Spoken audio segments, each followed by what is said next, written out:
جو مسلمان گھروں میں بیٹھ رہتے اور لڑنے سے جی چراتے ہیں اور کوئی عذر نہیں رکھتے، وہ اور جو اللہ کی راہ میں اپنے مال اور جان سے جہاد کرنے والے دونوں برابر نہیں ہو سکتے۔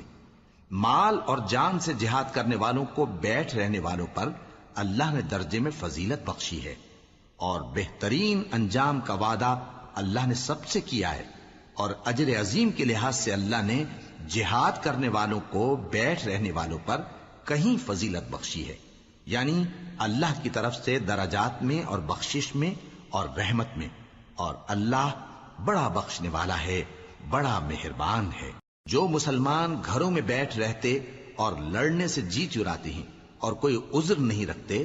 وہ اور جو اللہ کی راہ میں اپنے مال اور جان سے جہاد کرنے والے دونوں برابر نہیں ہو سکتے۔ مال اور جان سے جہاد کرنے والوں کو بیٹھ رہنے والوں پر اللہ نے درجے میں فضیلت بخشی